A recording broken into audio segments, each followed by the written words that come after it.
Hello दोस्तों, आप सभी का स्वागत है एसआरजी ट्यूशन की एक नई वीडियो में।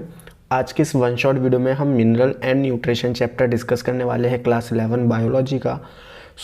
इस वीडियो में या इस वन शॉट में हम इस पूरे चैप्टर को डीपली डिस्कस करेंगे, कंप्लीट डिस्कस करेंगे। और अगर इस चैप्टर के बाद आप एक बार एनसीईआरटी रीड करते हो तो आप देखोगे आपका कोई भी डाउट नहीं रह जाएगा एनसीईआरटी की हर एक लाइन में। और साथ ही साथ कोई ऐसा क्वेश्चन नहीं रहेगा जो नीट एग्जामिनेशन या बोर्ड एग्जामिनेशन में पूछा जाए इस नोट से हटके। तो चलिए स्टार्ट करते हैं। तो मिनरल एंड न्यूट्रिशन की सबसे पहले अगर हम बात कर रहे हैं तो छोटा सा एक इंट्रोडक्शन मैं आपको दे देता हूँ। क्या है वो introduction? Except carbon, oxygen, hydrogen, every nutrient are observe in form of ions from soil through root. आपको पता है कि जितने भी न्यूट्रेंट होते हैं जैसे कि पोटेशियम, कैल्शियम, मैग्नीशियम, ठीक है, आयरन, नाइट्रोजन, इन सब को प्लांट जो है सॉइल की रूट के थ्रू सॉइल से एब्जॉर्ब करता है। ये सब आपको पता है। लेकिन आपको पता है कार्बन कहाँ से आता है? CO2 की फॉर्म में आता है।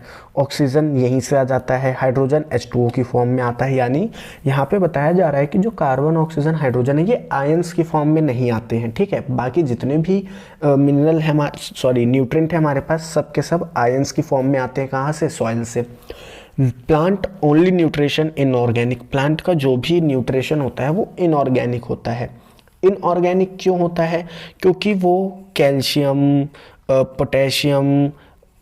पोटेशियम, फॉस्फोरस आयंस, आयरन्स, इन सबको एब्जॉर्ब करते हैं और उनसे अपना खाना बनाते हैं। इसीलिए हम यहाँ पे जो फूड का, जो प्लांट का न्यूट्रिशन है उसे इनऑर्गेनिक बोल रहे हैं। ठीक है, अब इस चैप्टर का नाम मिनरल न्यूट्रिशन क्यों रखा गया? इसका नाम इसलिए रखा गया क्योंकि ये जो इनऑर्गेनिक न्यूट्रिशन प्लांट का है ये कहाँ से आ रहा है? सॉइल से आ रहा है। और आपको पता है सॉइल से जो भी न्यूट्रिएंट एब्जॉर्ब करे जाते हैं उनको हम मिनरल्स नाम देते हैं। ठीक है, तो ये क्या हो गया? हमारा इस चैप्टर का नाम हो गया मिनरल न्यूट्रिशन।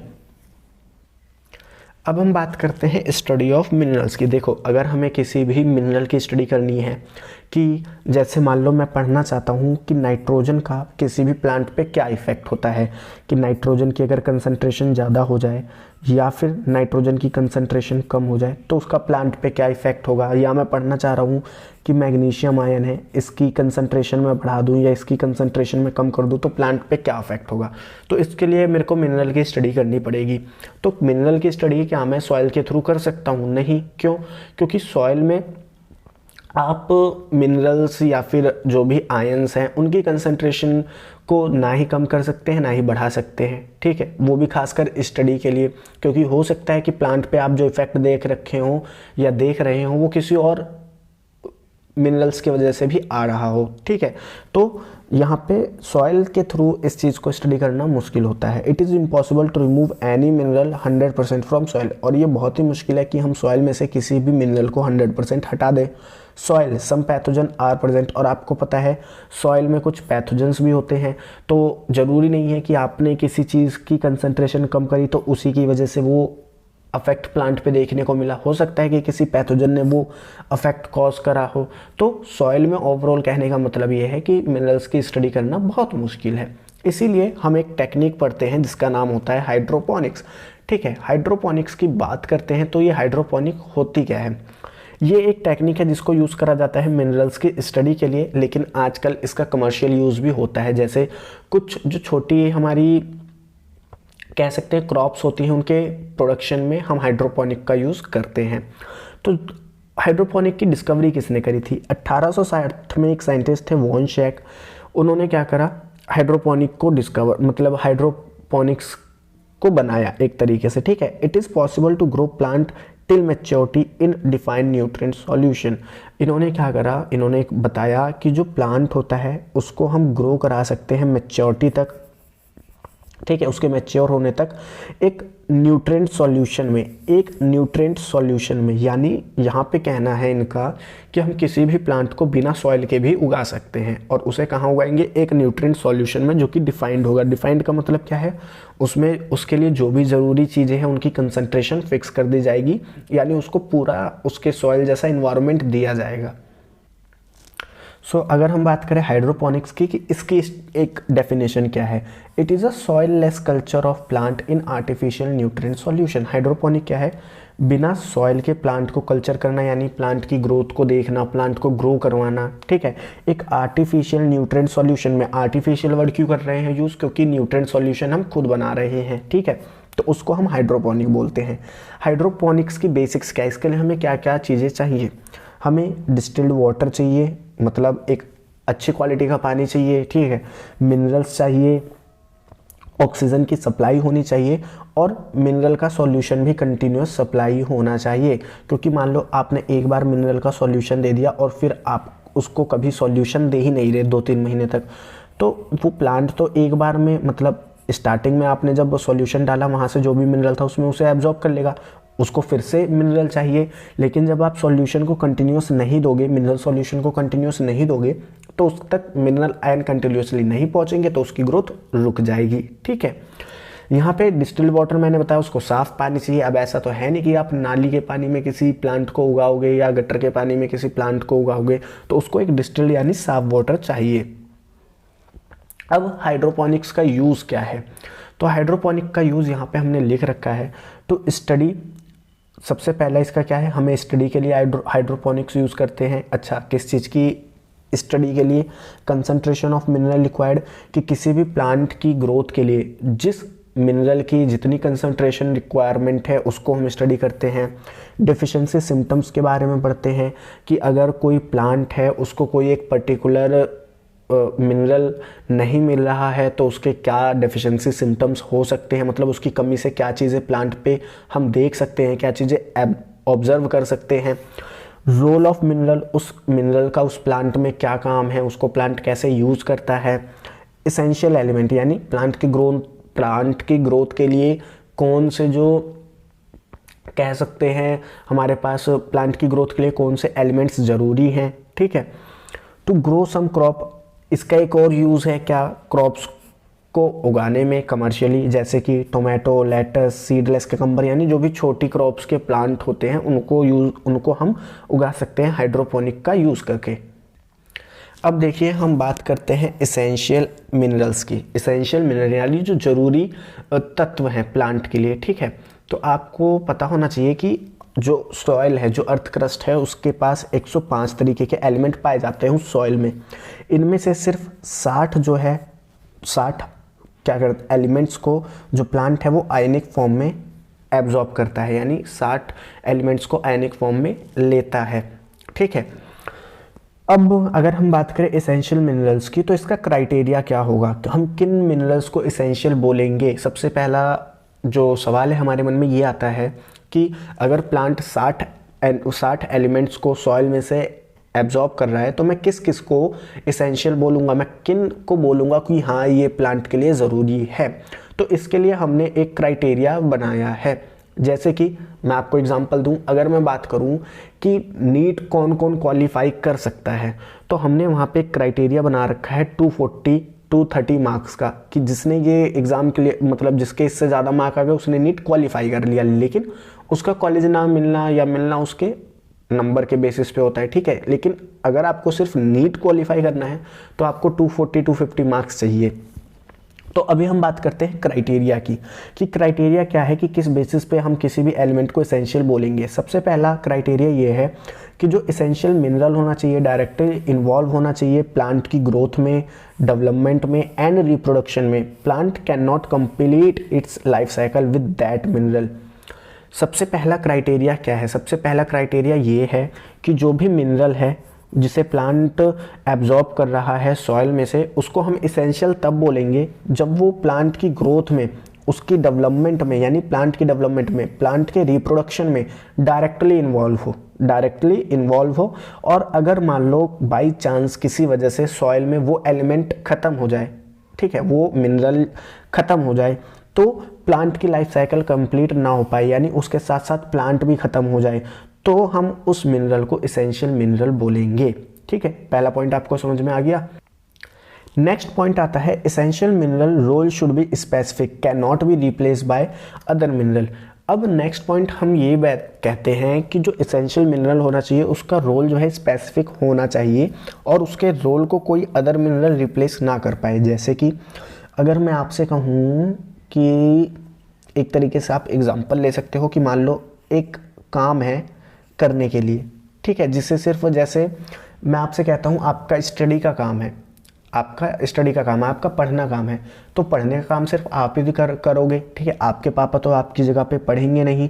तो यहाँ पे क्या है, जो पढ़ाई है वो आपके लिए स्पेसिफिक है, ना कि आपके पापा के लिए, क्योंकि आपके पापा का काम क्या है, वो आपके लिए मेहनत करते हैं, आपको ज़रूरी सुविधाएं देते हैं सारी, ठीक है, ताकि आप अच्छे से पढ़ लो। तो आपका काम स्पेसिफिक हो गया कि आप पढ़ो, और आपके पापा का स्पेसिफिक काम क्या हो गया कि वो मेहनत करके आए और आपको अच्छे स्टडी के लिए आपके लिए मेहनत करे, ठीक है, ताकि वो पैसे कमाएं और आपकी जो भी ज़रूरी रिक्वायरमेंट है उनको पूरा कर सके। तो वो उनका स्पेसिफिक काम हो गया।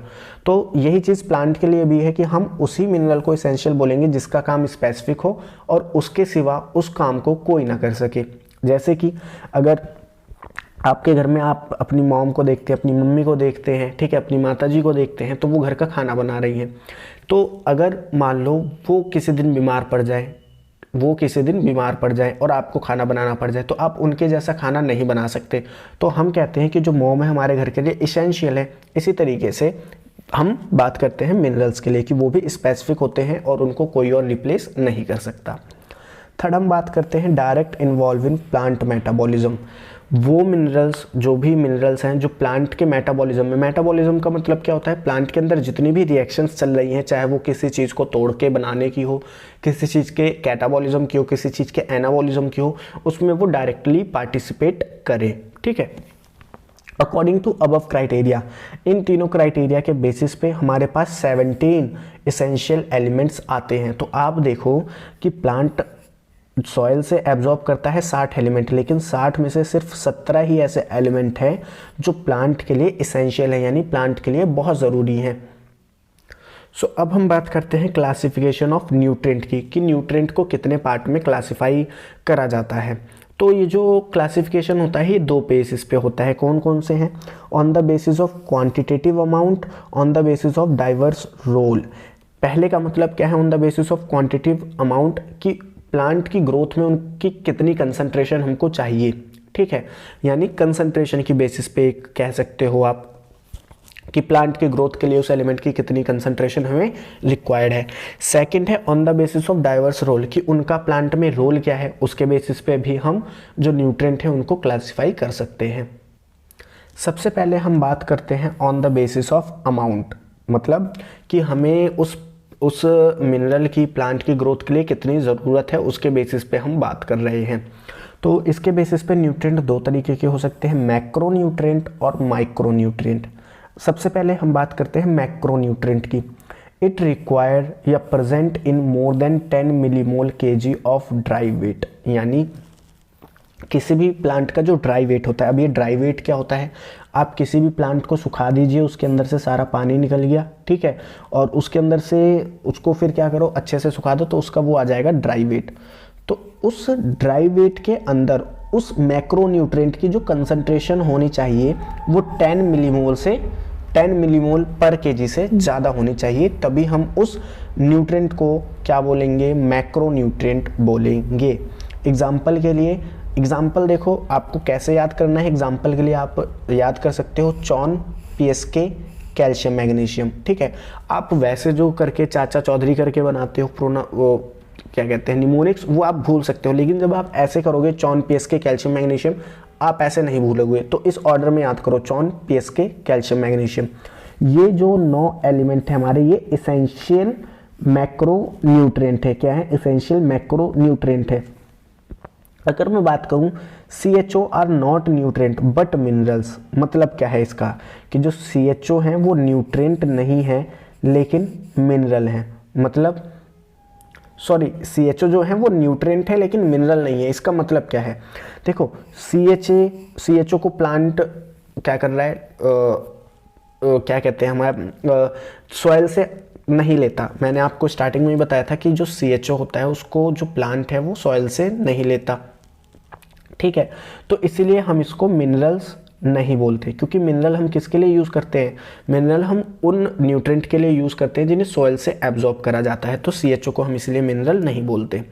इंपॉर्टेंट पॉइंट क्या है यहाँ पे, अगर हम बात करें most abundant nutrient in fresh weight में सबसे ज़्यादा पाए जाने वाला न्यूट्रिएंट कौन सा है, तो वो ऑक्सीजन है, ठीक है।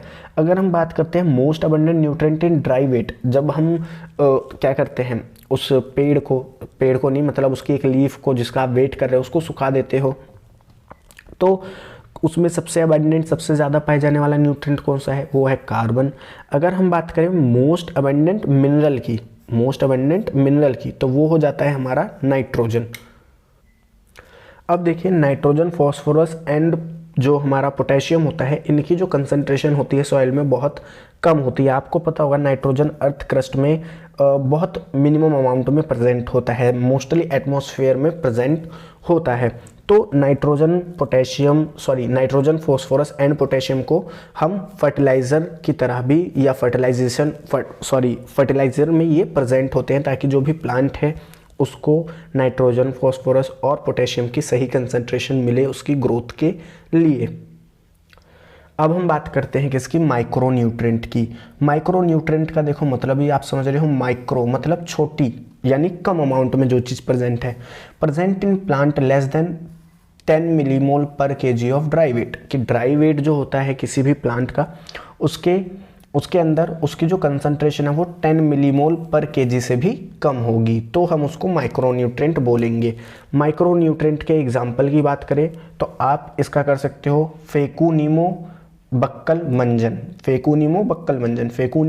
मंजन, ऐसे आप 3-4 बार याद करोगे तो ये आपको याद हो जाएगा, फेकुनीमो बक्कल मंजन। ये हमारे 8 इसेंशियल माइक्रोन्यूट्रिएंट हैं, और मैंने ये जिस ऑर्डर में लिखा है आप भी इसी ऑर्डर में लिखना, क्योंकि अभी आप जब डेफिशिएंसी से रिलेटेड कुछ डिसऑर्डर पढ़ोगे तो वहाँ पे मैं आपको बताऊंगा कि ये कैसे यूज़ करके आप इजीली याद रख सकते हो कि किस एलिमेंट से कौन सी डिजीज़ होती है। मोस्ट अबंडेंट माइक्रोन्यूट्रिएंट की बात करें तो आयरन सबसे ज़्यादा पाया जाने वाला माइक्रोन्यूट्रिएंट होता है, सिर्फ माइक्रोन्यूट्रिएंट में अगर हम बात करें तो। अब देखो कुछ हमारे पास ऐसे एलिमेंट्स भी आते हैं जो इसेंशियल तो नहीं होते लेकिन बेनिफिशियल्स होते हैं। बेनिफिशियल कहने का मतलब क्या है कि वो हायर प्लांट्स में एक इम्पॉर्टेंट रोल प्ले करते हैं, ठीक है। लोअर प्लांट्स में ये कोई इंपॉर्टेंट रोल प्ले नहीं करते, हायर प्लांट्स में इंपॉर्टेंट रोल प्ले करते हैं, इसलिए इन्हें बेनिफिशियल एलिमेंट हम कहते हैं। तो इसके एग्जाम्पल क्या है, इसके एग्जाम्पल है silica, cobalt, sodium and selenium. Silica से मेरा मतलब है सिलिकन, ठीक है। अब हम बात कर लेते हैं, देखो हमने अमाउंट के बेसिस पे बात कर लिया, सेकंड हमने कौन सा बेस बताया था, रोल। तो रोल के बेस पे अब हम बात करते हैं। Many nutrient are part of biomolecule, they are part of structural component. अब जो कुछ हमारे पास मॉलिक्यूल होते हैं या कुछ जो न्यूट्रिएंट होते हैं वो पार्ट होते हैं बायोमोलिक्यूल का। बायोमोलिक्यूल आप चैप्टर भी पढ़ चुके हो पूरा कि क्या होते हैं, वो केमिकल जो बेसिकली स्ट्रक्चर बनाते हैं, जो एक नॉर्मल स्ट्रक्चर होना चाहिए, जैसे प्रोटीन बनाते हैं, ठीक है, सेल वॉल बनाते हैं प्लांट्स में, और प्लाज्मा मेम्ब्रेन बनाते हैं, उन सब की बात कर रहे हैं हम। तो वो भी हमारे न्यूट्रिएंट इसमें आ जाते हैं, किसमें, स्ट्रक्चरल कंपोनेंट या बायोमोलिक्यूल जो बनाते हैं। सेकंड हम बात करते हैं कुछ जो एलिमेंट होते हैं वो एक्टिवेटर होते हैं एंजाइम्स के। जैसे अगर हम बात करें मैग्नीशियम की तो ये एक्टिवेट करता है रुबिस्को एंड पेप्टेज एंजाइम को।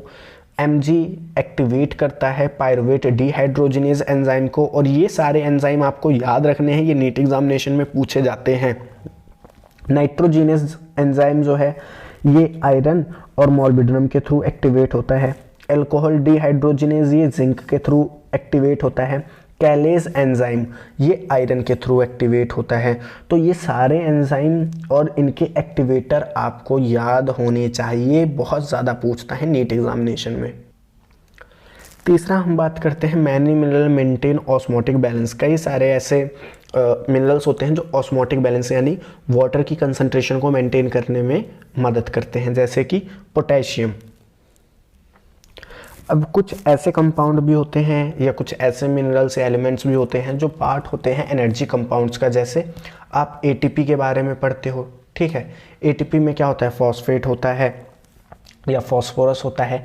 इसी तरीके से क्लोरोफिल, आपने पढ़ा होगा, क्लोरोफिल की स्ट्रक्चर पढ़ोगे तो उसमें आप देखोगे कि वहाँ पे मैग्नीशियम प्रेजेंट होता है। अब ये क्लोरोफिल की स्ट्रक्चर आप बोलोगे कि हम पढ़ेंगे कहाँ, ये आप पढ़ते हो फोटोसिंथेसिस चैप्टर में। अब देखो, हमने एसेंशियल क्राइटेरिया पढ़ लिया कि किस मिनरल को हम क्यों, कब, कैसे एसेंशियल बोलेंगे, उनके डिवीज़न के बारे में पढ़ लिया। अब हम बात करते हैं क्रिटिकल कंसंट्रेशन के बारे में। क्रिटिकल कंसंट्रेशन होती क्या है, इसे समझने की कोशिश करते हैं, और फिर हम टॉक्सिक कंसंट्रेशन के बारे में जानेंगे, और जानेंगे ये कैसे जो प्लांट होते हैं उनको हम कैसे स्टडी करते हैं। ठीक है।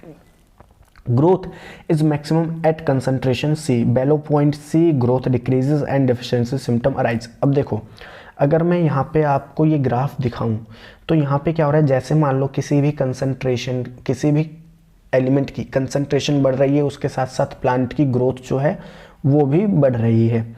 लेकिन आप ये पॉइंट देखो, इस पॉइंट के बाद भले ही कंसंट्रेशन यहाँ पे बढ़ रही है लेकिन ग्रोथ नहीं बढ़ रही, ग्रोथ क्या हो गई, फिक्स हो गई है। ठीक है। तो अगर हम बात करते हैं क्रिटिकल कंसंट्रेशन की, तो क्रिटिकल कंसंट्रेशन होती क्या है, कंसंट्रेशन ऑफ मिनरल और एलिमेंट बेलो विच डेफिशिएंसी सिम्टम अराइज। मतलब क्या है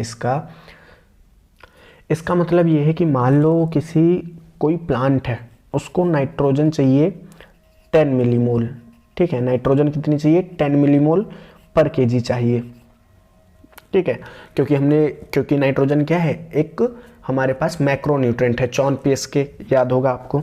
तो नाइट्रोजन मान लो चाहिए उसे 10 मिलीमोल पर केजी कंसंट्रेशन उसको नाइट्रोजन की चाहिए। लेकिन क्या हो रहा है, उसे नाइट्रोजन की इतनी कंसंट्रेशन नहीं मिल पा रही है, उसको सिर्फ मिल रही है 5 मिलीमोल पर केजी। तो आप एक बात बताओ, यहाँ पे जिसको 10 चाहिए, जिसको 10 मिलीमोल कंसंट्रेशन चाहिए, उसको हम 5 मिलीमोल दे रहे हैं, तो क्या वो अच्छे से काम कर पाएगा, अच्छे से काम नहीं कर पाएगा। ठीक है, तो अच्छे से काम नहीं कर पाएगा तो उसमें हमें डिफिशिएंसी, मतलब कोई सिम्टम्स दिखाई देंगे, क्योंकि वो अच्छे से काम नहीं कर पा रहा। ठीक है, तो उन्हीं को हम बोलते हैं डेफिशिएंसी सिम्टम। और ये कब आते हैं, जब जो कंसंट्रेशन है किसी भी मिनरल या एलिमेंट की वो कम हो जाती है। किससे कम हो जाती है, उसके रिक्वायर्ड कंसंट्रेशन से, और उस रिक्वायर्ड कंसंट्रेशन को हम क्रिटिकल कंसंट्रेशन बोलेंगे। यानी क्रिटिकल कंसंट्रेशन क्या है, क्रिटिकल कंसंट्रेशन एक वो मिनिमम कंसंट्रेशन है जिस पे प्लांट जो है वो डेफिशिएंसी सिम्टम एक तरीके से शो नहीं करेगा, लेकिन आप उस कंसंट्रेशन के नीचे जैसे ही जाओगे वो अपनी डेफिशिएंसी शो करने लगेगा। ठीक है, जैसे मैं आपको एक और एग्जांपल देता हूँ। मान लो आप किसी शादी में गए, ठीक है, और शादी में नहीं, आप ऐसा एग्जांपल ले सकते हो कि आप मोमोज के बहुत बड़े शौकीन हो। ठीक है, और आप 40 से 50 मोमोज खा लेते हो, 40 से 50 मोमोज खा लेते हो। अब आपको इस आदत की वजह से आपकी कि आप 40 से 50 मोमोज खा लेते हो, आपके घर वालों ने आपको खाना देना बंद कर दिया और उन्होंने बोला जा तू मोमोज ही खा। ठीक है, तेरे को मोमोज इतने अच्छे लगते हैं तो तू मोमोज ही खा। तो आपके घर वालों ने खाना देना बंद कर दिया।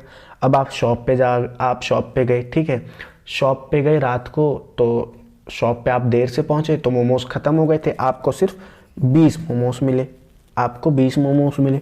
इतने में तो आपका पेट नहीं भरेगा। ठीक है, चलो ये तो एक दिन था, आपने मैनेज कर लिया। अगले दिन भी आप गए, अगले दिन भी आपको 20 मोमोज मिले। फिर अगले दिन गए, फिर अगले दिन आपको 30 मोमोज मिले।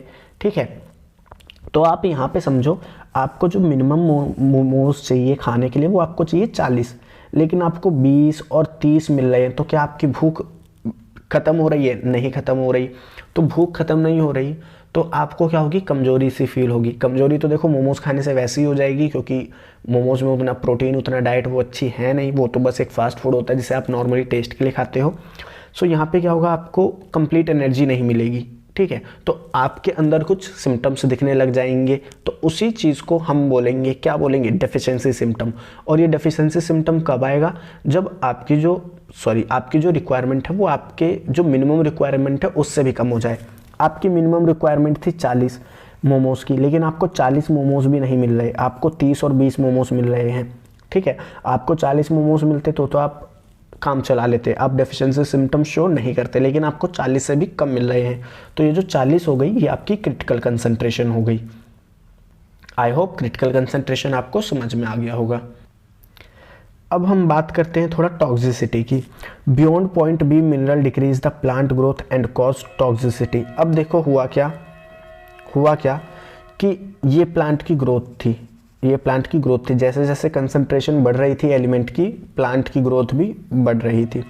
इस सी पॉइंट पे आके तो इस सी कंसंट्रेशन को हम आपकी बोलेंगे क्रिटिकल कंसंट्रेशन की। इसके बाद आपकी जो ग्रोथ है वो कांस्टेंट हो गई है, अब आपको कंसंट्रेशन बढ़ाने की ज़रूरत नहीं है, या कंसंट्रेशन वहीं पे रुक जाती है, तब कि आपकी ग्रोथ भी क्या रहेगी, कांस्टेंट रहेगी, ठीक है। लेकिन हम नहीं माने, हमने क्या करा, उस प्लांट को और नाइट्रोजन देते गए, ठीक है। मैं नाइट्रोजन का एग्जांपल ले रहा हूँ, मान लो कि हम उसे और नाइट्रोजन की कंसंट्रेशन बढ़ाते गए। तो हमने देखा कि एक पर्टिकुलर टाइम तक सी तक जो उसकी ज़रूरत की कंसंट्रेशन थी वहाँ तक तो प्लांट की ग्रोथ हुई भैया, ठीक है। फिर उसके बाद हमने कंसंट्रेशन दी, लेकिन ग्रोथ पे कोई फ़र्क नहीं पड़ा, ग्रोथ कांस्टेंट रही। फिर हमने देखा कि जब हमने उससे भी ज़्यादा कंसंट्रेशन दे दी, एक पर्टिकुलर पॉइंट के बाद और ज़्यादा कंसंट्रेशन दे दी, तो वहाँ पे जो ग्रोथ थी प्लांट की वो कम होने लगी, यानी जो प्लांट की ग्रोथ है वो कम होने लगी। तो यहाँ पे आप कह सकते हो कि ये जो कंसंट्रेशन बढ़ी इस बी पॉइंट के बाद, उस कंसंट्रेशन ने क्या करा, एक टॉक्सिसिटी वाली प्रॉपर्टी शो करी। क्या करी, टॉक्सिसिटी वाली प्रॉपर्टी शो करी। टॉक्सिसिटी का मतलब क्या होता है कि आपकी ग्रोथ को एक तरीके से रोकना, ठीक है, ये मतलब होता है टॉक्सिसिटी का। तो यहाँ पे जो मिनरल है वो एक्ट कर रहा है एज अ टॉक्सिक एलिमेंट। तो वही बात हम कर रहे हैं कि beyond point B mineral decrease the plant growth. इस बी पॉइंट के बाद जो मिनरल है वो प्लांट की ग्रोथ को डिक्रीज कर रहा है, इसीलिए वो क्या है, टॉक्सिसिटी कॉज कर रहा है। अब हम बात करते हैं ऑप्टिमम रेंज की। ऑप्टिमम रेंज क्या है, concentration of mineral between critical concentration and toxicity. मतलब जैसे कि एक मैंने ये ग्राफ बनाया, तो ये क्रिटिकल कंसंट्रेशन मान ली कि इतनी उसकी ज़रूरत है ग्रोथ के लिए, ठीक है। यहाँ से यहाँ तक इसकी ग्रोथ फिक्स रही, और फिर जब यहाँ से ज़्यादा मैंने कंसंट्रेशन बढ़ा दी तो इसकी ग्रोथ गिरने लगी। तो ये जो कंसंट्रेशन का रेंज है, क्रिटिकल कंसंट्रेशन से लेके ये जो टॉक्सिसिटी कॉज करती है इस कंसंट्रेशन के बीच में, इसको हम बोलेंगे ऑप्टिमम रेंज। क्या बोलेंगे, ऑप्टिमम रेंज, ठीक है। आई थिंक आपको ये समझ आ गया होगा। अब हम बात करते हैं टॉक्सिसिटी के बारे में थोड़ा और डीप। जैसे कि every mineral have optimum range of requirement. हर एक मिनरल की अपनी एक ऑप्टिमम रेंज होती है उसकी ज़रूरत को लेके। Beyond optimum range toxicity cause. और जब हम जब हम ऑप्टिमम रेंज से और आगे चले जाते हैं, देखो इसकी ऑप्टिमम रेंज यहाँ तक है, लेकिन जब हम ऑप्टिमम रेंज से आगे चले गए तो वो टॉक्सिसिटी कॉज कर दे रहा है, तो यहाँ पे टॉक्सिसिटी कॉज होती है। अब टॉक्सिसिटी का मतलब क्या है, toxicity means growth decrease by 10% of dry weight. Toxicity का मतलब होता है कि जो ग्रोथ का कम हो जाना, कितना कम हो जाना, 10% ऑफ ड्राई वेट। उसका जो भी ड्राई वेट है उसके 10% का और कम हो जाना क्या कहलाएगा, टॉक्सिसिटी कहलाएगा। Different mineral have different concentration of toxicity. हर एक मिनरल की एक डिफरेंट कंसंट्रेशन होती है टॉक्सिसिटी की। Mineral concentration which is toxic for one plant can not B toxic for other plant. यहाँ पे समझो क्या कहने का मतलब है। मान लो नाइट्रोजन जो है 18 मिलीमोल पर केजी पे राइस के प्लांट के लिए टॉक्सिक है, मान लो ऐसा, ठीक है। ये ऐसा कोई डाटा नहीं दे रहा हूँ मैं, ये सिर्फ एग्जांपल के लिए बता रहा हूँ कि मान लो कि जो नाइट्रोजन है वो 18 मिलीमोल पर केजी कंसंट्रेशन पे राइस के लिए क्या है, टॉक्सिक है। तो ज़रूरी नहीं है कि ये नाइट्रोजन जो है 18 मिलीमोल पर केजी पे वीट के लिए भी टॉक्सिक हो, ये ज़रूरी नहीं है, ठीक है। वही चीज़ यहाँ पे बोली गई है कि mineral concentration which is toxic for one plant, जो एक प्लांट के लिए टॉक्सिक है, किसी भी मिनरल की कंसंट्रेशन, ज़रूरी नहीं है कि वो दूसरे प्लांट के लिए भी टॉक्सिक हो, ठीक है। Toxicity of mineral reduce the absorption of other element. जो टॉक्सिसिटी होती है किसी भी मिनरल की, वो कहीं ना कहीं किसी दूसरे एलिमेंट के एब्जॉर्प्शन पे भी अफेक्ट डाल सकती है। जैसे कि हम बात करते हैं, एनसीईआरटी में एक एग्जांपल दिया है टॉक्सिसिटी ऑफ एमएन के बारे में, ठीक है, मैग्नीज इसको हम कहते हैं। तो टॉक्सिसिटी ऑफ मैग्नीज के बारे में बात करें, जब एमएन की टॉक्सिसिटी होती है, जब Mn की कंसंट्रेशन ऑप्टिमम रेंज से ज़्यादा हो जाती है तो ये क्या करता है, आयरन और मैग्नीशियम के एब्जॉर्प्शन को रोकने लगता है, आयरन और मैग्नीशियम के एब्जॉर्प्शन को रोकने लगता है। साथ ही साथ ये कैल्शियम के ट्रांसलोकेशन, ट्रांसलोकेशन का मतलब होता है रूट से लीफ तक पहुंचाना, ठीक है, उसको भी रोक देता है, कैल्शियम के ट्रांसलोकेशन को रोक देता है। Prevent the binding of Mg with पैपकेज, मैंने आपको बताया जो पैपकेज एंजाइम होता है उसका एक्टिवेटर होता है मैग्नीशियम, तो ये मैग्नीशियम को भी पैपकेज के साथ बाइंड नहीं होने देता। क्यों? क्योंकि ये जो मैग्नीज होता है ये मैग्नीशियम का कॉम्पिटिटिव इनहिबिटर होता है, कॉम्पिटिटिव इनहिबिटर होता है, और इसकी कंसंट्रेशन जब ज़्यादा हो जाती है तो ये इजीली पैपकेज के साथ बाइंड कर जाता है और Mg को बाइंड नहीं करने देता। सो यहाँ देखिए मैंने माइक्रोन्यूट्रिएंट एंड मैक्रोन्यूट्रिएंट दोनों के बारे में लिखा है। आप अगर इस ग्राफ को समझ सके तो आप देखो कि जो माइक्रोन्यूट्रिएंट की ऑप्टिमम ग्रोथ है या ऑप्टिमम रेंज है किसी भी कंसंट्रेशन को लेके वो कम है, और जो मैक्रोन्यूट्रिएंट है उसकी ऑप्टिमम रेंज क्या है, ज़्यादा है। तो अगर मैं कहता हूँ कि कंसंट्रेशन में कहीं ऊंच नीच होती है, हल्की सी ऊंच नीच होती है, तो उसका ज़्यादा इफेक्ट कहाँ देखने को मिलेगा, माइक्रोन्यूट्रिएंट पे कि मैक्रोन्यूट्रिएंट पे। तो आप सोचो जिसकी ऑप्टिमम रेंज कम है उसी के अंदर तो ज़्यादा इफेक्ट देखने को मिलेगा कि अगर कंसंट्रेशन थोड़ी सी भी बढ़ती है या थोड़ी सी भी डाउन जाती है तो माइक्रोन्यूट्रिएंट में ज़्यादा असर देखने को मिलेगा। वही चीज़ हमने यहाँ पे आपको समझाई भी है। Both macronutrient and micronutrient are equally important for growth. कहने का मतलब है जो भी माइक्रो एलिमेंट है और जो भी मैक्रो एलिमेंट है दोनों ही ग्रोथ के लिए ज़रूरी है इक्वली, ठीक है। ऐसा नहीं है कि एक ज़्यादा ज़रूरी है एक ज़्यादा ज़रूरी है कम ज़रूरी है, दोनों ही बहुत ज़रूरी हैं। But critical concentration of micro is low than macro. जो क्रिटिकल कंसंट्रेशन है माइक्रो की आप यहाँ पे देख सकते हो, ये बेस कम है ये बेस ज़्यादा है, तो यहाँ पे बताया जा रहा है जो क्रिटिकल कंसंट्रेशन है माइक्रो की वो कम है as compare to macronutrient. Optimum range of micro is smaller than macro, और जो ऑप्टिमम रेंज है माइक्रो की वो भी किससे, मैक्रो से कम है। Since optimum range of micro is small, क्योंकि जो ऑप्टिमम रेंज है माइक्रो एलिमेंट की वो कम है, तो स्मॉल फ्लक्चुएशन यानी थोड़ा सा भी ऊपर नीचे अगर हो जाता है इन कंसंट्रेशन में थोड़ा सा भी ऊपर नीचे हो जाता है तो ये डेफिशिएंसी या फिर टॉक्सिसिटी कॉज कर देता है। अब यहाँ पे हमने आप बोलोगे कि डेफिशिएंसी क्यों लगाया, कंसंट्रेशन थोड़ी सी कम हो गई डेफिशिएंसी, टॉक्सिसिटी थोड़ी सी ज़्यादा हो गई तो टॉक्सिसिटी। आप जैसे ऐसे समझ सकते हो, ठीक है, कि आपको अगर एम्स में एडमिशन लेना है तो आपको लाने हैं आपको पता है कि एम्स में टोटल 53 सीट है तो उसके लिए आपको टॉप 50 रैंक लानी होती है, ठीक है। अब आप समझ लो कि आपके अगर 710 और 720 के बीच में नंबर लाने हैं एम्स में एडमिशन लेने के लिए, तो आप अगर यहाँ से थोड़ा सा भी फ्लक्चुएट कर जाते हो, 710 में से 709 आ जाते हैं तो आपका एम्स मिस हो जाएगा, ठीक है। वही चीज़ यहाँ पे है कि जो ऑप्टिमम रेंज होती है माइक्रो की वो कम होती है, तो उसमें थोड़ा सा फ्लक्चुएशन भी क्या कर देता है, डेफिशिएंसी या टॉक्सिसिटी कॉज कर देता है।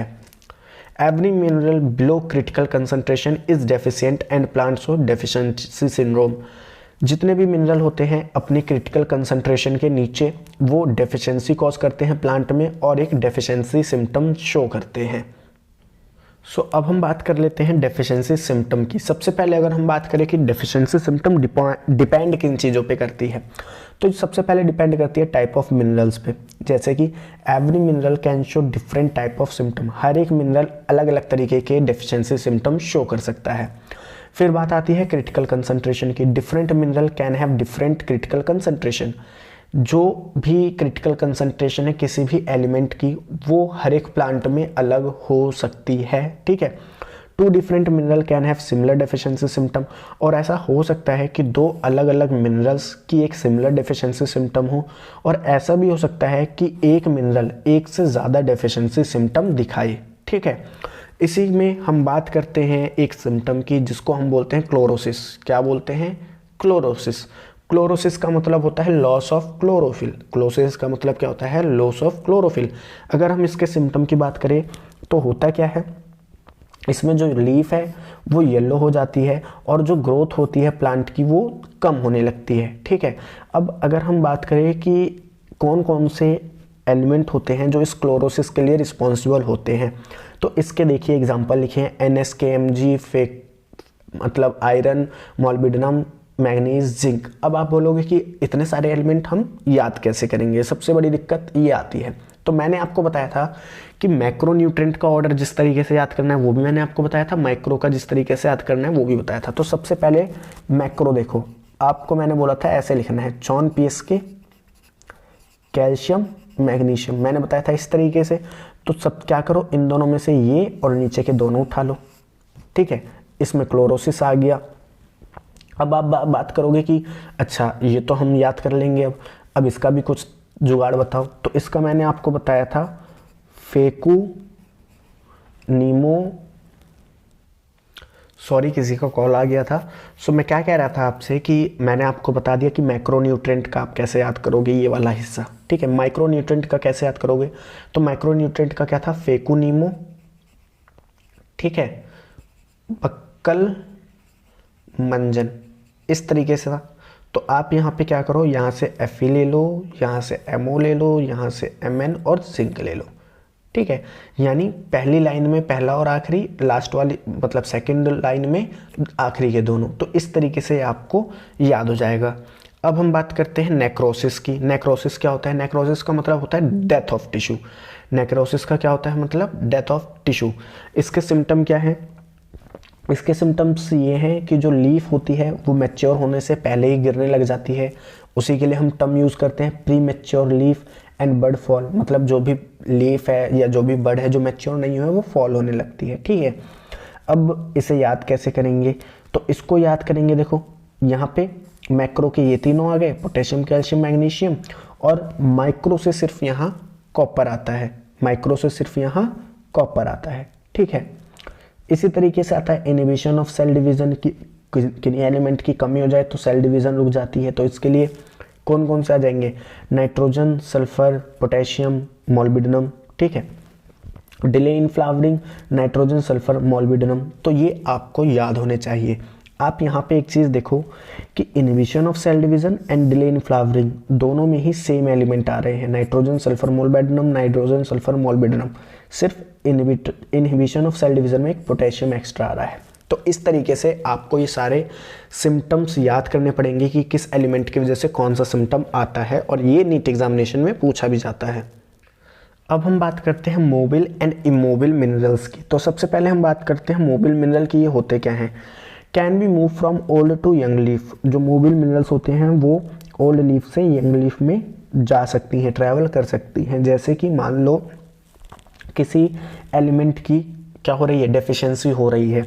तो डेफिशिएंसी हो रही है तो होता क्या है, प्लांट सिस्टम क्या करता है, ओल्ड लीफ से उस एलिमेंट को लेके, ठीक है, जो यंग लीफ है, जो डेवलपिंग लीफ है उसके पास पहुंचा देता है। तो ये सिर्फ उन्हीं मिनरल्स में हो पाता है जो मोबिल होते हैं, ठीक है।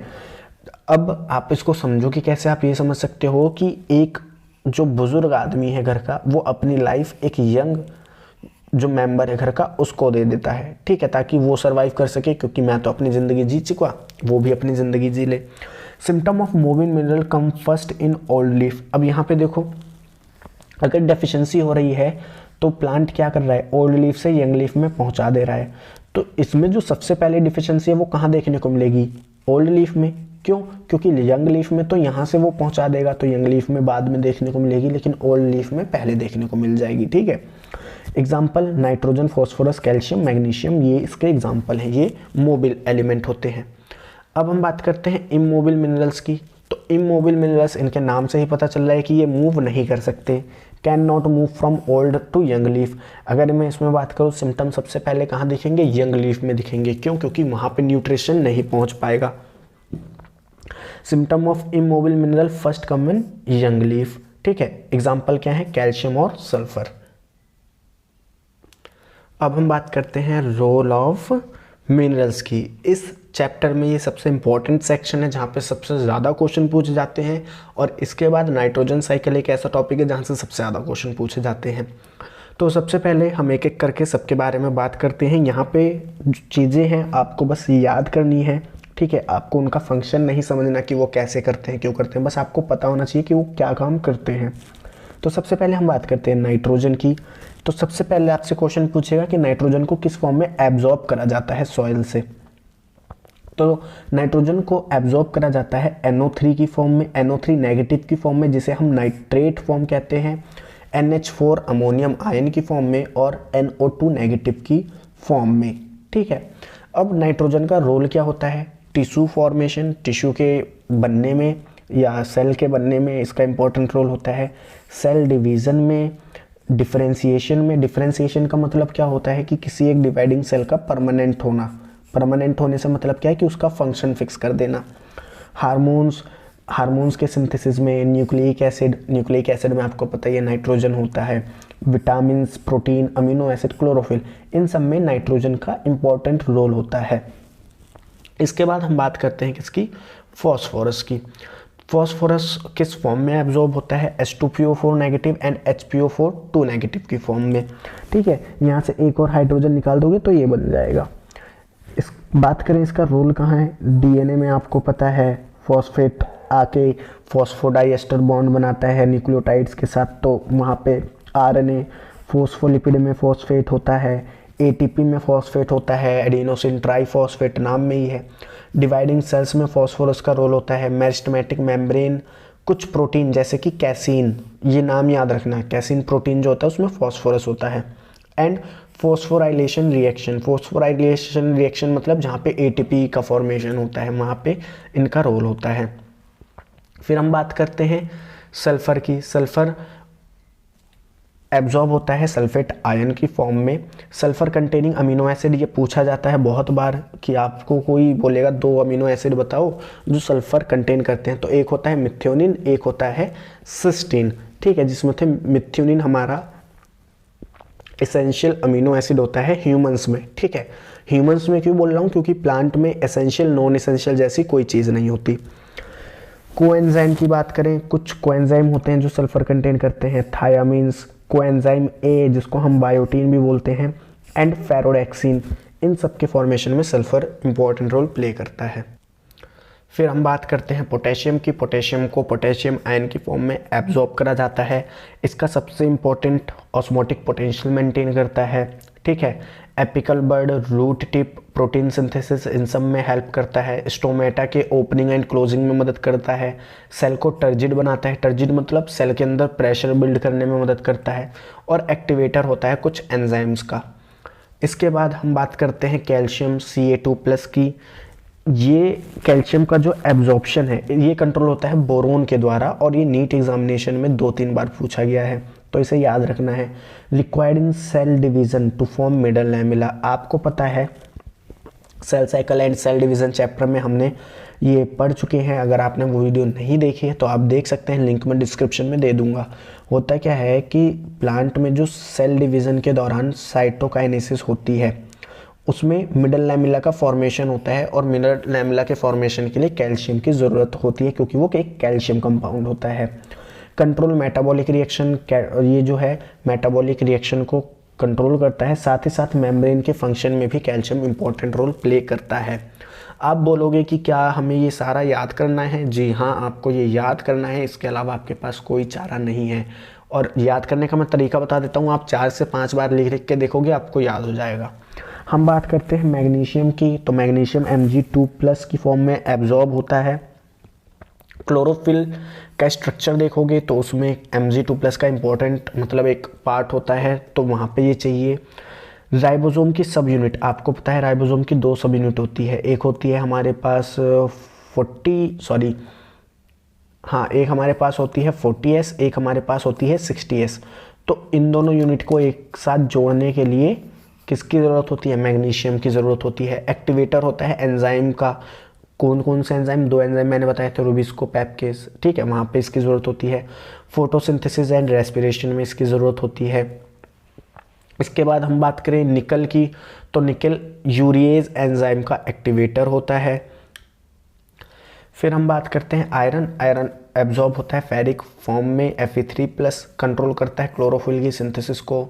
साइटोक्रोम एंड फेरोडेक्सिन जो कि इलेक्ट्रॉन कैरियर होते हैं, ठीक है, वहाँ पे ये इंपॉर्टेंट मतलब आयरन वो कंटेन करते हैं।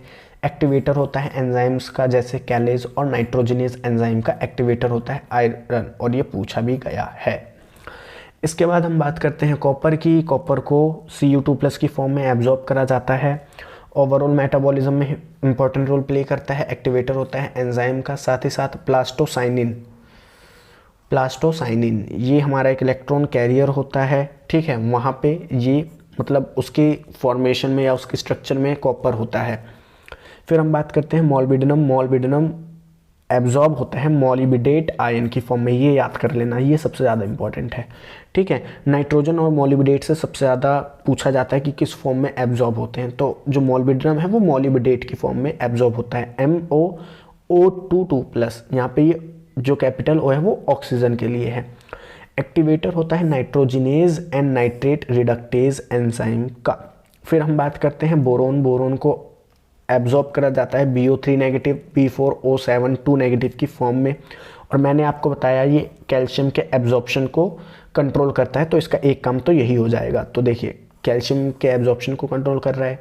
पोलन ट्यूब जर्मिनेशन जो आप क्लास 12th में पढ़ेंगे, एक पोलन ट्यूब फॉर्मेशन, ठीक है, तो वहाँ पे बोरोन इंपॉर्टेंट रोल प्ले करता है। कार्बोहाइड्रेट के ट्रांसलोकेशन यानी कार्बोहाइड्रेट के ट्रांसपोर्ट में इंपॉर्टेंट रोल प्ले करता है। मेम्ब्रेन के फंक्शन में, cell elongation and cell differentiation. इसके बाद हम बात करते हैं जिंक Zn2+, तो सबसे ज़्यादा ज़रूरी ऑक्सीजन की सिंथेसिस करवाता है, एंड एंजाइम जैसे कि अल्कोहल डिहाइड्रोजनेज उसका ही एक्टिवेटर होता है, activator of alcohol dehydrogenase and carbonic anhydrase. इसमें सबसे ज़्यादा आपको अल्कोहलिक डिहाइड्रोजनेज ही याद करना है।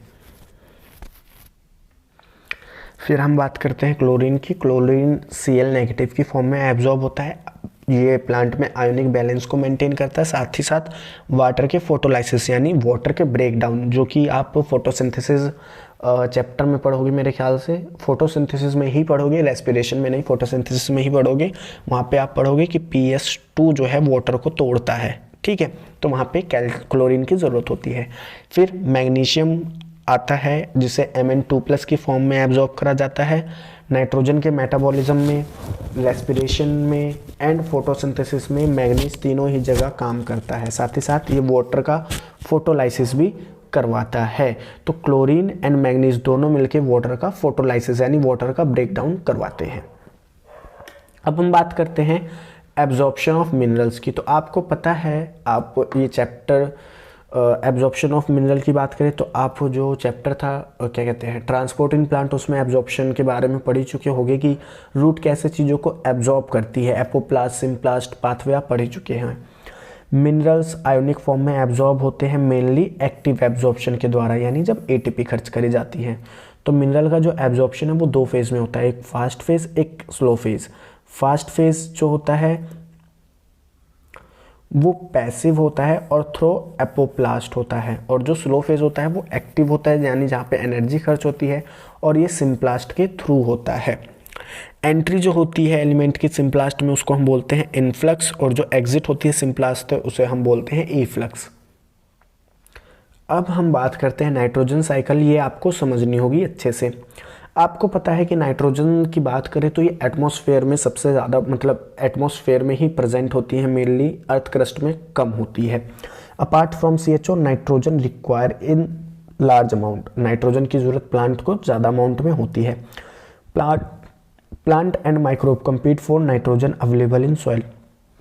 सॉइल में जो माइक्रोब्स रहते हैं वो भी क्या करते हैं, कम्पीट करते हैं प्लांट के साथ कि उन्हें वो नाइट्रोजन मिल जाए, और सॉइल में पहले से ही नाइट्रोजन का जो लेवल है वो कम होता है, तो इसके लिए क्या होता है नाइट्रोजन फिक्सेशन होता है। अब नाइट्रोजन फिक्सेशन को मैं आपको डायग्राम के थ्रू समझाऊंगा ताकि ये आपके दिमाग में इजीली सेट हो जाए। तो होता क्या है, देखो नाइट्रोजन जो कि एटमॉस्फेयर में प्रेजेंट होती है वो कई तरीके से उसका जो नाइट्रोजन फिक्सेशन है वो करा जाता है। जैसे कि जब लाइटिंग होती है, जब 2 बादल आपस में टकराते हैं तो लाइटिंग होती है, तो उससे जो नाइट्रोजन के बीच में बॉन्ड होता है वो टूटता है और नाइट्रोजन ऑक्साइड का फॉर्मेशन होता है, और ये जो नाइट्रोजन ऑक्साइड है ये फिर सॉइल में के अंदर चली जाती है, ठीक है। तो ये जो नाइट्रोजन का फिक्सेशन होता है लाइटिंग या UV रेस के थ्रू, ये सिर्फ 10% होता है, ठीक है। इसके बाद हम बात करते हैं इंडस्ट्रियल N2 फिक्सेशन, यानी इंडस्ट्रीज़ क्या करती हैं, जो नाइट्रोजन है इन्वायरमेंट में से उसे कैप्चर करती हैं, उसे NH3 में कन्वर्ट करती हैं और फिर उससे यूरिया बनाती हैं।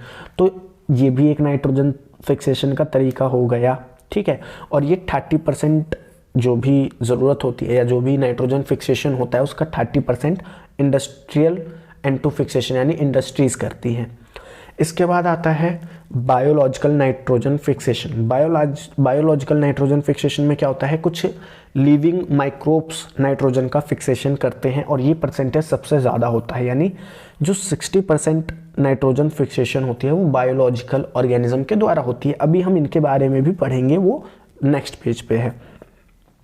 होता क्या है, ये नाइट्रोजन को कन्वर्ट कर देते हैं अमोनिया में, जो कि क्या होता है वॉलेटाइल नेचर का होता है। तो कुछ अमोनिया क्या होता है वापस से हवा में उड़ जाता है और कुछ NH3 को अमोनियम आयन में कन्वर्ट कर दिया जाता है। अब इस अमोनियम आयन को NO2 नेगेटिव में कन्वर्ट करा जाता है, फिर NO2 से NO3 नेगेटिव में कन्वर्ट करा जाता है। और ये जो पूरा प्रोसेस होता है इसको हम बोलते हैं नाइट्रिफिकेशन। क्या बोलते हैं, नाइट्रिफिकेशन। अब ये जो NO3 बना, इसमें से कुछ NO3 तो प्लांट एब्जॉर्ब कर लेता है और कुछ NO3 वापस से क्या करती है, नाइट्रोजन में कन्वर्ट हो जाती है और इस प्रोसेस को हम बोलते हैं डीनाइट्रिफिकेशन। क्या बोलते हैं, डीनाइट्रिफिकेशन।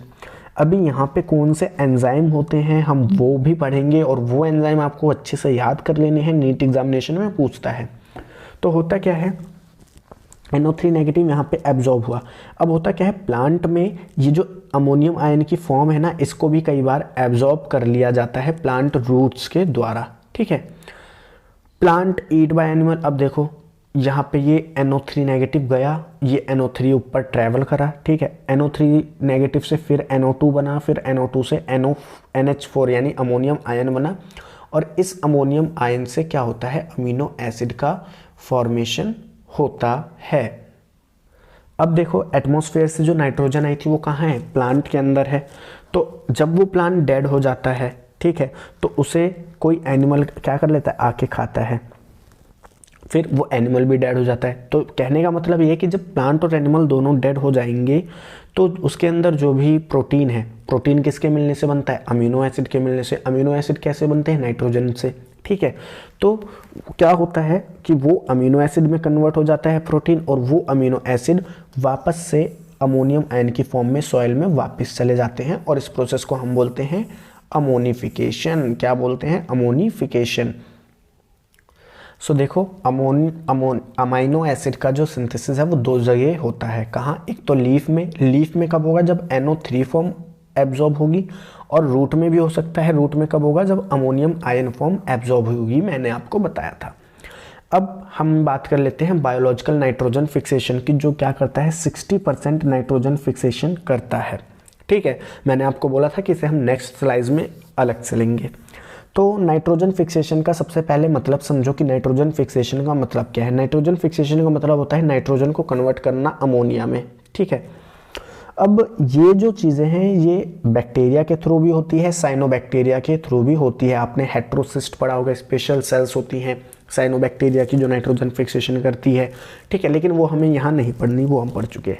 हम बात करते हैं बैक्टीरिया की। ठीक है, साइनोबैक्टीरिया भी एक तरीके से साइनोबैक्टीरिया भी बैक्टीरिया ही है, लेकिन ये फोटोसिंथेटिक होते हैं। अगर हम बात करें बैक्टीरिया की तो क्या होता है, बैक्टीरिया जो हैं वो दो तरीके से नाइट्रोजन का फिक्सेशन करते हैं। एक तो सिम्बायोटिक फॉर्म में। सिम्बायोटिक फॉर्म में क्या है, एक दूसरे के साथ पार्टनरशिप करके। ठीक है, दूसरे के साथ पार्टनरशिप करके। और फ्री लिविंग फॉर्म में भी करते हैं। फ्री लिविंग फॉर्म मतलब अपनी मस्ती में मस्त हैं, जब मन कर रहा है नाइट्रोजन फिक्सेशन कर रहे हैं। ठीक है, तो ये जो फ्री लिविंग फॉर्म होती है इसमें दो तरीके से नाइट्रोजन का फिक्सेशन करते हैं। एक तो एरोबिक फॉर्म में। एरोबिक फॉर्म का मतलब क्या है, एरोबिक बैक्टीरियाज की बात कर रहा हूँ मैं, कि वो बैक्टीरिया जिनको ऑक्सीजन की ज़रूरत होती है। ठीक है, तो इसके एग्जाम्पल हो जाएंगे एजोटोबैक्टर और बेजलनिकिया। आप बोलोगे क्या ये एग्जाम्पल याद करने हैं, तो जी हाँ, आपको ये एग्जाम्पल याद करने हैं कि एरोबिक फ्री लिविंग बैक्टीरिया जो नाइट्रोजन फिक्सेशन करते हैं कौन से हैं, एजोटोबैक्टर, बेजलनिकिया। ठीक है, एन एरोबिक बैक्टीरिया जो नाइट्रोजन फिक्सेशन करते हैं फ्री फॉर्म में, तो वो आ जाएंगे क्लोस्ट्रीडियम और रोडोस्पाइरिलियम। क्लोस्ट्रीडियम और रोडोस्पाइरिलियम। ठीक है, अब हम बात करते हैं सिम्बायोटिक की। तो सिम्बायोटिक में आपको मेनली दो पढ़ने हैं, राइजोबियम और Frankia. Bacillus both aerobic and anaerobic. अब एक हम यहाँ पे एग्जांपल देखते हैं बैसिलस का। बैक्सिलस बैक्टीरिया का, ये क्या करता है, नाइट्रोजन का फिक्सेशन करता है एरोबिक और एनारोबिक दोनों तरीके से, ठीक है।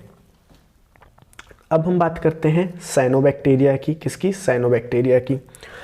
तो साइनोबैक्टीरिया भी हमारे पास दो तरीके से हो सकते हैं या दो तरीके से नाइट्रोजन फिक्सेशन कर सकते हैं, एक तो फ्री लिविंग, ठीक है, और दूसरे सिम्बायोटिक। फ्री लिविंग या फिर सिम्बायोटिक। फ्री लिविंग की बात करें एनाबिना और नॉस्टॉक इसके बेस्ट एग्जाम्पल हैं। सिम्बायोटिक की बात करें तो सिम्बायोटिक में भी यही पार्टिसिपेट करते हैं। होता क्या है कि ये फ्री लिविंग तो नाइट्रोजन फिक्सेशन करते ही हैं, लेकिन जब कोई प्लांट इन्हें अपने पास बुलाता है कि भैया आ जाओ हमारे लिए नाइट्रोजन फिक्स कर दो, बदले में हम तुम्हें खाना दे देंगे, तो ये उनके पास चले जाते हैं और उनके लिए नाइट्रोजन फिक्स करते हैं। तो ये फ्री लिविंग भी नाइट्रोजन फिक्सेशन करते हैं, सिम्बायोटिक में भी करते हैं। Azolla leaf have Anabaena. Azolla की जो लीफ होती है उसके पास एनाबिना होता है और ये दोनों मिलकर सिम्बायोटिक एसोसिएशन बनाते हैं, जिसमें एनाबिना क्या करता है, नाइट्रोजन फिक्सेशन करता है। साइकस जिम्नोस्पर्म है एक, उसकी जो कोरलॉइड रूट होती है उसमें नॉस्टॉक भी देखा जाता है, एनाबिना भी देखा जाता है। तो वहाँ पे भी ये सिम्बायोटिक एसोसिएशन करके नाइट्रोजन फिक्सेशन करते हैं। अब देखिए बायोलॉजिकल नाइट्रोजन फिक्सेशन में मैंने आपको बताया था कि यहाँ पे एंजाइम पार्टिसिपेट करते हैं, ठीक है। तो वहाँ पे हमने कुछ प्रोसेस पढ़े जैसे नाइट्रिफिकेशन, डीनाइट्रिफिकेशन, अमोनिफिकेशन। तो यहाँ से एनसीईआरटी में मतलब बहुत बार नीट एग्जामिनेशन में क्वेश्चन पूछा जाता है कि कौन सा बैक्टीरिया क्या करता है। तो हम सबसे पहले बात करते हैं नाइट्रिफिकेशन। नाइट्रिफिकेशन क्या था, अमोनियम आयन से किसका बनाना, NO3 नेगेटिव का बनाना, ठीक है। तो होता क्या है, अमोनियम आयन को सबसे पहले कन्वर्ट करा जाता है NO2 नेगेटिव में। कौन करता है, नाइट्रोसोमोनाज, नाइट्रोकोकस, ये दोनों करते हैं। कौन, नाइट्रोसोमोनाज, नाइट्रोकोकस, ठीक है। उसके बाद इस NO2 नेगेटिव को कन्वर्ट करा जाता है NO3 नेगेटिव में by the enzyme Nitrobacter Nitrosocystis, Nitrobacter Nitrosocystis, ठीक है। इसके बाद आता है डीनाइट्रिफिकेशन का प्रोसेस। डीनाइट्रिफिकेशन में मैंने बताया था कि जो NO3 है ये नाइट्रोजन गैस में कन्वर्ट हो जाता है। तो यहाँ पे जो एंजाइम होता है वो होता है स्यूडोमोनाज और थायोबैसिलस। स्यूडोमोनाज और थायोबैसिलस ये NO3 नेगेटिव को नाइट्रोजन गैस में कन्वर्ट कर देते हैं और इस प्रोसेस को हम बोलते हैं डीनाइट्रिफिकेशन। इसके बाद आता है अमोनिफिकेशन। अमोनिफिकेशन में क्या होता है कि जो अमीनो एसिड होता है, अमीनो एसिड जो किसी भी प्लांट या किसी भी एनिमल के अंदर है उसको डाइजेस्ट करके किस में कन्वर्ट करा जाता है, अमोनियम आयन में। और यहाँ पे अगर हम एंजाइम की बात करें तो वैसे आपको ये एंजाइम याद नहीं करना है क्योंकि एनसीईआरटी में दिया नहीं है, तो नीट में आने के चांसेस बहुत कम है, लेकिन मैंने लिख दिया है। इसका नाम है बैसिलस माइसिटिस। क्या नाम है, बैसिलस माइकोइड्स, बैसिलस माइकोइड्स, ठीक है। अब हम बात करते हैं सिम्बायोटिक नाइट्रोजन फिक्सेशन की, कि सिम्बायोटिक नाइट्रोजन फिक्सेशन की क्या मैकेनिज्म होती है और कैसे ये सिम्बायोटिक एसोसिएशन बनता है। जैसे मैंने आपको बताया राइजोबियम और फ्रैंकिया दोनों individually free living nitrogen fixation करते हैं, लेकिन जब प्लांट कोई केमिकल रिलीज मतलब कोई चीज़ रिलीज करता है और इन्हें ऑफर देता है कि भैया हमारे पास आ जाओ तो हमारा नाइट्रोजन फिक्सेशन करो, हमारे लिए हम तुमको खाना पानी दे देंगे जो तुम्हारा बनेगा, तो ये चले जाते हैं। तो इसके पीछे का मैकेनिज्म पढ़ते हैं जिसमें आप नोड्यूल फॉर्मेशन के बारे में जानोगे। तो होता क्या है, बैक्टीरिया प्लांट एक दूसरे के साथ सिम्बायोटिक रिलेशनशिप बनाते हैं, जिसमें बैक्टीरिया क्या करता है, फिक्स करता है नाइट्रोजन को और नाइट्रोजन प्रोवाइड कराता है प्लांट को। प्लांट बदले में क्या करता है, फूड देता है बैक्टीरिया को, सिंपल सा, ठीक है। अब हमने राइजोबियम और फ्रैंकिया के बारे में पढ़ा था कि दोनों फिक्स करते हैं नाइट्रोजन को इन सम लेग्यूमिनस प्लांट जैसे स्वीट पी, यानी लेग्यूमिनस फैमिली जो होती है हमारी उनमें की बात कर रहे हैं हम, sweet pea, sweet clover, lentil, gram, इनके बारे में। फ्रैंकिया जो है फिक्स करता है nitrogen in non leguminous plant, ये सबसे बढ़िया इंपॉर्टेंट बात है। राइजोबियम लेग्यूमिनस प्लांट में नाइट्रोजन फिक्सेशन करता है, लेकिन जो फ्रैंकिया है वो नॉन लेग्यूमिनस प्लांट में नाइट्रोजन फिक्सेशन करता है, जैसे एलनस और कसूरीना या कैस्यूरिना, जो भी आप इसे प्रोनाउंसिएशन करना चाहें। अब देखो यहाँ पे एक चीज़ दी गई है, क्या, when we uproot a pulse plant, जब भी हम किसी पेड़ को उखाड़ते हैं दाल के, स्पेशली पल्स के, cut nodule from centre a pink और red colour seen due to leg haemoglobin. यानी आपने ऐसे प्लांट की जड़ें हैं ये, ठीक है, यहाँ पे ऐसे बड़े बड़े ऐसे ना गुब्बारे से बने होते हैं, ठीक है, इन्हें हम क्या बोलते हैं, इन्हें हम नाम देते हैं नोड्यूल्स का। ये ऐसे बने हुए होते हैं। जब हम इन्हें ऐसे काटते हैं ना तो इनके पास एक पिंक या फिर रेड कलर हमें इनके सेंटर में देखने को मिलता है, और ये होता है लैग हीमोग्लोबिन की वजह से। ये याद रखना आप। इसका इमेज भी मैं आपको यहाँ पे डाल दूंगा, आप देख सकते हैं। अब हम बात करते हैं मैकेनिज्म की कि कैसे ये जो राइजोबियम और फ्रैंकिया हैं जो फ्री लिविंग थे, ये कैसे प्लांट के पास अट्रैक्ट होते हैं, कैसे नोड्यूल फॉर्मेशन होता है और कैसे ये नाइट्रोजन फिक्सेशन करते हैं। Rhizobium is a free living bacteria. When plant root release some chemical then Rhizobium attract toward root. This movement is chemotactic. देखो मतलब क्या है, राइजोबियम फ्री लिविंग बैक्टीरिया है, मैंने बताया था। प्लांट एक केमिकल रिलीज करता है, इस केमिकल का नाम नहीं करना, कभी नहीं पूछेगा, एनसीईआरटी में भी नहीं दिएगा, ठीक है। तो क्या होता है, इस केमिकल के रिलीज होने की वजह से जो राइजोबियम है वो उस रूट की तरफ अट्रैक्ट होने लगता है जहां से उस केमिकल को रिलीज करा गया है, ठीक है। तो ये जो मूवमेंट होती है कि केमिकल के रिलीज होने की वजह से राइजोबियम उसकी तरफ अट्रैक्ट हो रहा है, तो ये जो मूवमेंट है इसे हम बोलते हैं कीमोटैक्टिक। कीमो मतलब केमिकल, तो यहाँ पे हम कीमोटैक्टिक टर्म यूज करते हैं। Rhizobium is present close to epidermis and root hairs.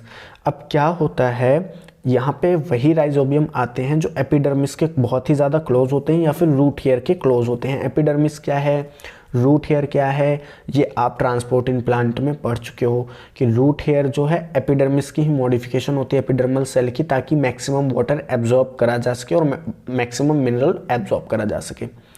Rhizobium multiply and colonise around root hair. होता क्या है कि ये मान लो ऐसे रूट है, ये इसकी एपिडर्मिस है और यहाँ से ये रूट हेयर निकला है। तो होता क्या है, राइजोबियम इसके चारों तरफ कॉलोनी बना लेते हैं, इसके चारों तरफ कॉलोनी बना लेते हैं। Rhizobium multiply and colonise around root hair. Due to rhizobium curling of root hair take place and rhizobium enter into root hair and infectious thread form। होता क्या है, देखिए यहाँ पे हम बात करते हैं कि ये इस तरीके से रूट है, ठीक है, ये मान लो रूट हेयर है। अब जब जैसे ही यहाँ पे राइजोबियम काफ़ी सारे इकट्ठे होते हैं तो इस राइजोबियम में होता क्या है कि ये राइजोबियम ऐसे थोड़ा घूम सा जाता है, ठीक है। इसको हम क्या नाम देते हैं, इसको हम बोलते हैं कर्लिंग ऑफ रूट हेयर। क्या बोलते हैं, कर्लिंग ऑफ रूट हेयर, की रूट हेयर का कर्ल हो जाना। अब जैसे ही ये रूट हेयर कर्ल हो जाता है तो होता क्या है कि जो राइजोबियम है वो इसके अंदर एंटर करना चालू कर देते हैं और मूवमेंट अंदर की तरफ बनाते हैं, और फिर कई सारे राइजोबियम ऐसे धीरे धीरे धीरे इकट्ठे होने लग जाते हैं। कहाँ, इसके अंदर, जैसे ये रूट हेयर तो ऐसे इकट्ठे होने लग जाएंगे। तो इसको हम नाम देते हैं इन्फेक्शियस थ्रेड का। क्या नाम देते हैं, इन्फेक्शियस थ्रेड का। Infectious thread grow and enter into cell of inner cortex cell and promote division of inner cortex cell and form nodule.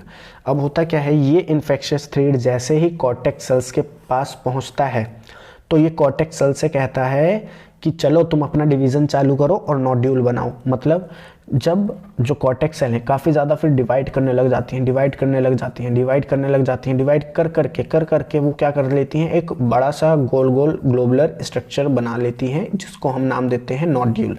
ये क्या बन गया, नोड्यूल बन गया, ठीक है। Nodule establish connection with xylem and phloem. अब ये जो नोड्यूल है ये जाइलम और फ्लोएम के साथ अपना कनेक्शन बनाएगा। क्यों, क्योंकि वहीं से तो खाना पानी आना है और जाइलम ही क्या करेगा, चीज़ों को लेके जाएगा, जिस भी नाइट्रोजन को फिक्स करेगा कौन, rhizobium. Once rhizobium enter into inner cortical cell it divide and when few cell form it stop dividing and convert into bacteroid rhizobium।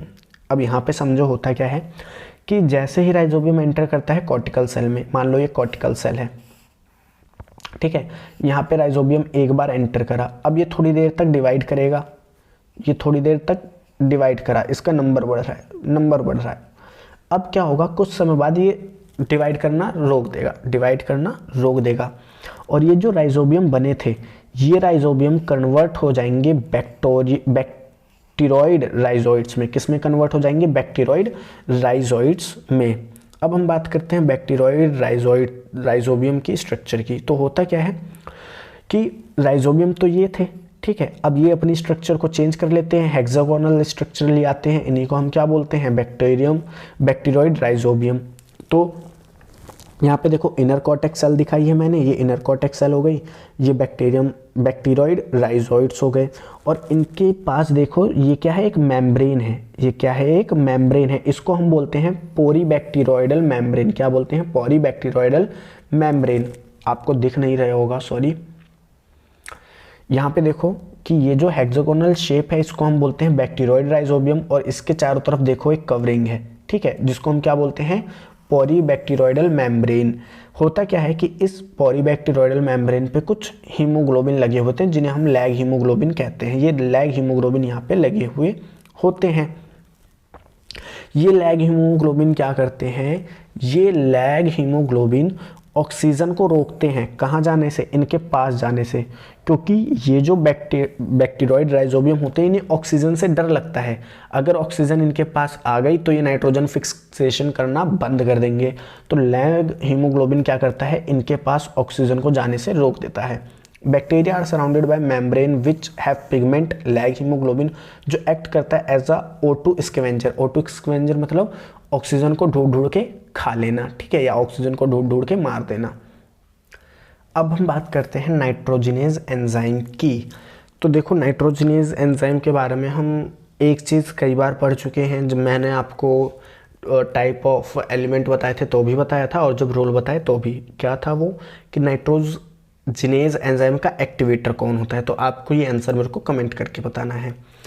ये प्रोकैरियोटिक सेल्स में प्रेजेंट होता है, और ये क्या करता है, नाइट्रोजन फिक्सेशन करता है, यही एंजाइम, ठीक है।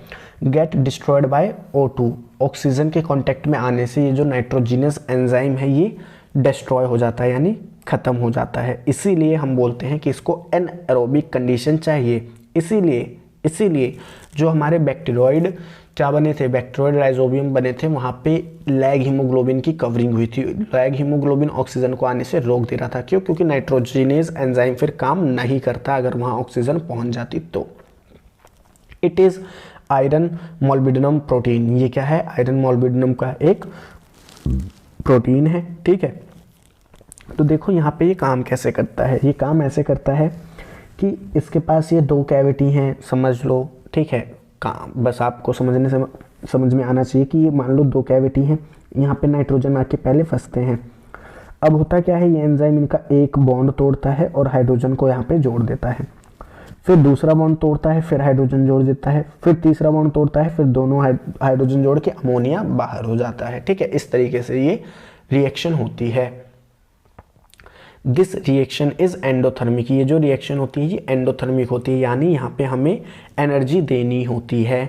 तो देखो एक नाइट्रोजन को फिक्स करने में, एक नाइट्रोजन के मॉलिक्यूल को फिक्स करने में हमें 16 ATP खर्च करनी पड़ रही हैं। कितनी? 16 ATP खर्च करनी पड़ रही है।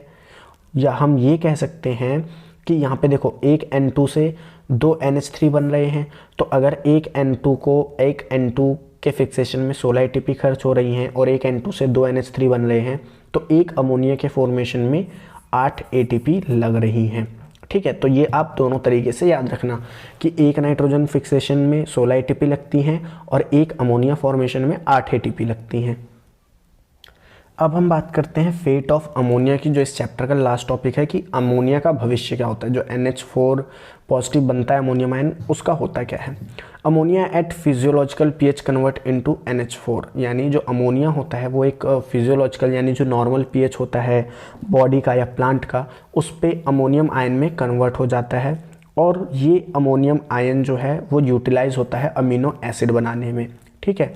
For plant all amino acid are non essential. Plant के लिए जितने भी अमीनो एसिड होते हैं नॉन इसेंशियल होते हैं। क्यों? क्योंकि प्लांट सारे ही अमीनो एसिड खुद बना लेता है अपने लिए, ठीक है, वो उसे दूसरों पे निर्भर नहीं होना होता।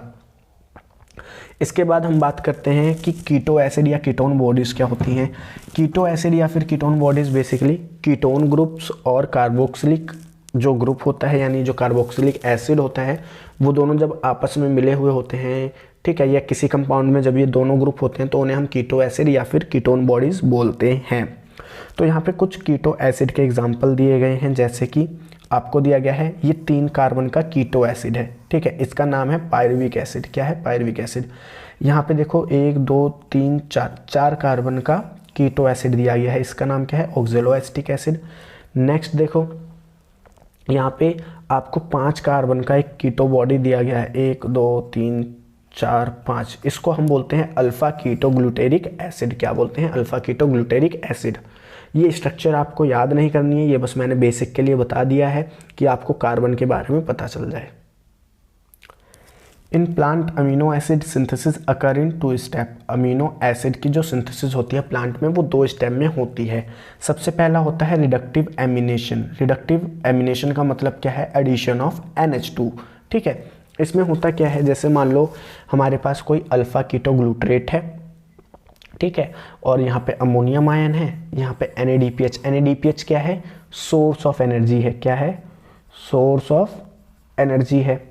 तो NADPH से बनता है ग्लूटामिक एसिड। क्या बनता है? ग्लूटामिक एसिड बनता है, ठीक है। ग्लूटामिक एसिड की स्ट्रक्चर भी यहाँ पे मैंने बना रखी है, अगर आप समझना चाहो तो, कि होता क्या है कि ये जो पाई बॉन्ड है, इस पाई बॉन्ड को तोड़ दिया जाता है और यहाँ पे एक NH2 लग जाता है, मतलब इस ऑक्सीजन को हटा के NH2 और H लगा दिया जाता है, तो ग्लूटामिक एसिड हमारा बन जाता है।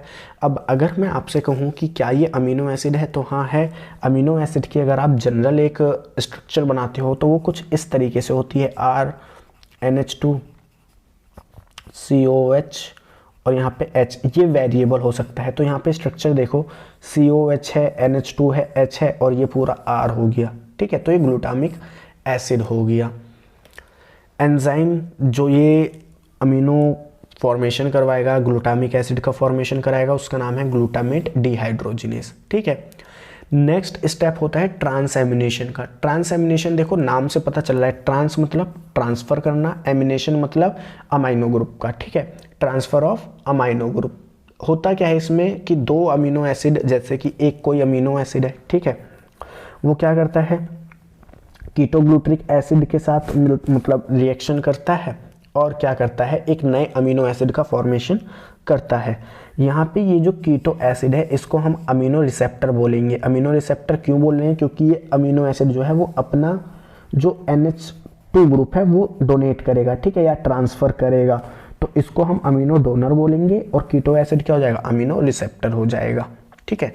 जैसे देखो एग्जाम्पल के लिए पायरुविक एसिड हमने पढ़ा है, जो कि एक 3 कार्बन की कीटोन बॉडी है, ठीक है, 3 कार्बन की कीटोन बॉडी या कीटो एसिड है, ठीक है।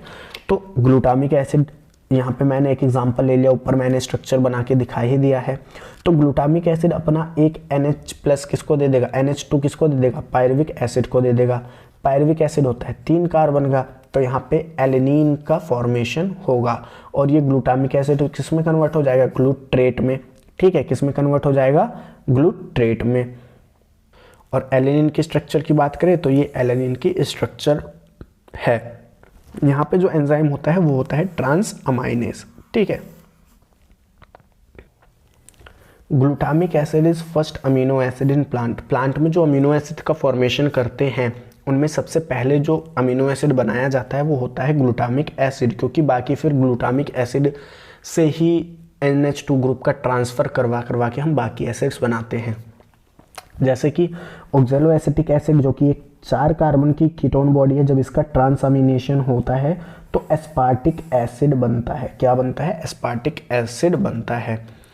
फर्दर एमिनेशन यानी addition of NH2 of acid form amide, यानी जब हम किसी न्यू अमीनो एसिड में दोबारा से एडिशन करा रहे हैं, NH2 का एक्स्ट्रा एडिशन करा रहे हैं, तो वहाँ से अमाइड का फॉर्मेशन होता है। जैसे कि एस्पार्टिक एसिड का अगर हम दोबारा से एमिनेशन कराते हैं, उसमें NH2 ग्रुप जुड़वाते हैं, तो एस्पार्जिन का फॉर्मेशन होता है, जो कि क्या है?